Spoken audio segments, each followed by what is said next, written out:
7h50 sur France Info ce matin, c'est l'heure de parler de la mobilisation des retraités aujourd'hui un petit peu partout en France avec notre invité Michel Salingue, c'est le secrétaire général des retraités de la fonction publique. Bonjour Michel Salingue, merci d'être avec nous. Bonjour. Ce matin, journée d'action en septembre 2017, 2 autres en mars et en juin 2018. Pourquoi cette 4e journée d'action en un petit peu plus d'1 an finalement ? Eh bien, en définitive, les choses s'aggravent de plus en plus. Et nous avons titré, d'ailleurs, dans notre dernier numéro de revue, Retraités maltraités. Je crois que ça résume bien l'état d'esprit actuel des retraités. Ils se sentent maltraités sur 2 aspects. Le premier aspect, bien entendu, c'est la question fondamentale du pouvoir d'achat, mais je suppose que nous y reviendrons tout à l'heure. Bien sûr. Mais aussi, ils se sentent maltraités par le peu de considération que leur apporte le président de la République. Je sais que vous reprochez notamment à l'exécutif de ne pas être entendu, de ne pas être reçu pour faire entendre les doléances des retraités. Vous n'êtes pas reçu à l'Élysée, vous n'êtes pas reçu à Matignon ? Non, alors que précédemment, dans les quinquennats précédents, nous étions une fois ou deux reçus à l'Élysée. Pas forcément par le président, mais par au moins de ses conseillers. Ce n'est plus le cas. Ce n'est plus le cas. Nous avons fait la demande dès la nomination, dès l'élection du président. Nous l'avons renouvelé plusieurs fois. Fin de non-recevoir. Et vous diriez que le président Macron se montre méprisant vis-à-vis des retraités ? Oui, méprisant. Et puis enfin, ça m'interroge, moi, quand même, parce que les retraités sont 16 millions en France. Ouais. C'est un quart de la population française. Comment un président peut-il à ce point négliger un quart de la population française ? On s'interroge quand même. On se souvient qu'en mars dernier, le président Macron, je le cite, avait demandé un petit effort aux retraités pour, je cite toujours, l'aider à relancer l'économie et les actifs.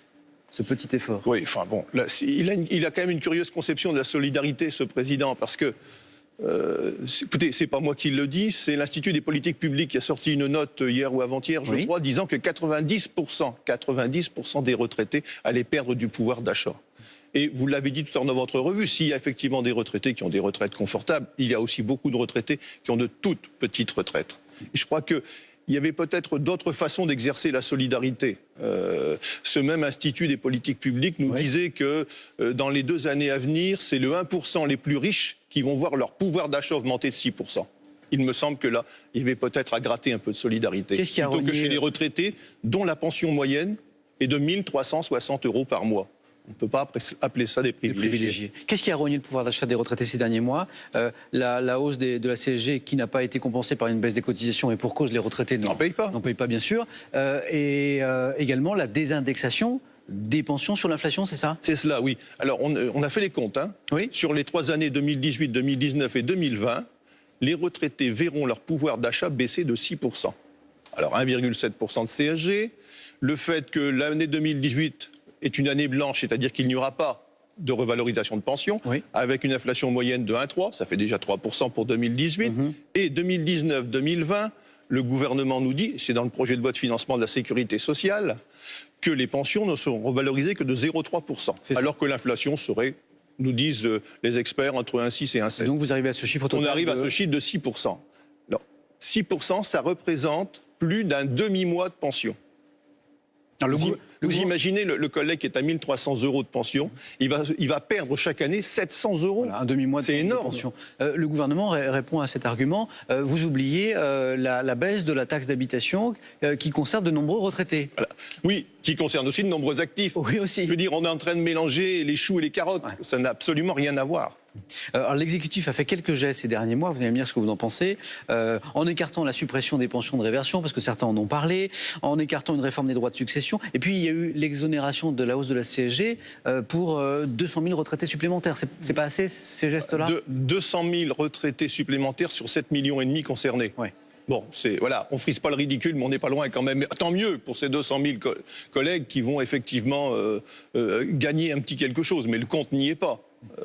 Et alors, ce qui est d'extraordinaire quand même dans cette affaire, c'est que le gouvernement ne négocie rien avec les retraités. La décision d'augmenter de 0,3 en 2019 et en 2020 a été prise je ne sais où, je suppose à Matignon ou je ne sais où, mais les retraités et leurs organisations n'ont jamais été consultés. Pas de consultation, pas de négociation. Pas de négociation, pas de consultation. Je vais être très direct. S'il n'y a pas de négociation, c'est peut-être parce qu'il n'y a pas assez de pression, parce que des millions de retraités sont concernés par ces mesures, mais ils ne sont pas très très nombreux à manifester. quand même, quand on regarde bien, il y a eu, c'était le 15 mars dernier, vous évoquiez tout à l'heure, il y a eu, au travers de toute la France, 200 000 retraités qui sont descendus dans la rue. Quand même. Sur des millions de retraités concernés. Certes, mais regardez dans le milieu aussi des actifs. C'est pas non, la mobilisation est aussi compliquée. Et c'est vrai que la mobilisation est d'autant plus compliquée qu'on se rend compte que ce gouvernement, ne recule quasiment jamais.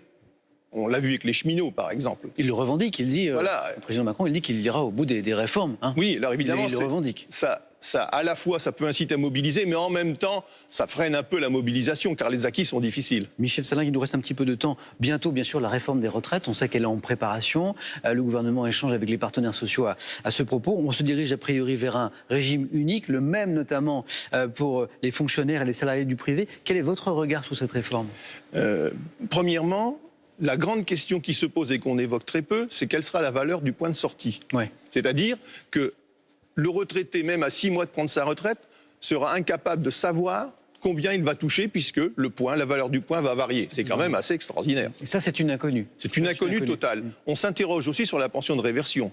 Ce qui est sorti il y a quelque temps, là, cette polémique qui est sortie il y a quelque temps, n'est quand même pas tout à fait innocente. On va rappeler pour nos téléspectateurs qui ne connaissent pas la pension de réversion, c'est la pension qui est reversée à un veuf ou à une veuve quand son conjoint est décédé. Voilà. C'est ça. C'est une partie de sa retraite. Pour permettre de conserver le niveau de vie. Pour vous, elle est menacée ? Oui, elle est nettement menacée. On n'a pas lancé cette polémique par hasard. C'est qu'il y a derrière quelque chose. Et alors, dernière chose qui m'inquiète considérablement, ce que dit le gouvernement à propos des années 2019 et 2020 en termes de revalorisation des pensions, ça nous laisse supposer qu'après la réforme, comment seront revalorisées les pensions ? Sur quelle base ? Vous savez, juste une dernière petite chose. Nous assistons aujourd'hui à un recul de 70 ans. Je m'explique. Lorsqu'on a mis en place les régimes de retraite à la Libération, l'évolution des pensions était alignée sur l'évolution des salaires. Ce qui est logique, puisqu'un salarié n'est jamais un retraité n'est jamais qu'un salarié dans une position particulière. Ensuite, ça a été aligné sur les prix, petite baisse et rupture du lien entre le salarié et le retraité. Et aujourd'hui, plus de règles. Vous imaginez. D'où vos inquiétudes, on vous a bien entendu. Un grand merci Michel Sallain de nous avoir rejoints ce matin dans la matinale de France Info. À très bientôt peut-être pour faire le point sur cette mobilisation. La météo tout de suite avec Valérie Maurice, puis un nouveau JT. Bon jeudi à tous.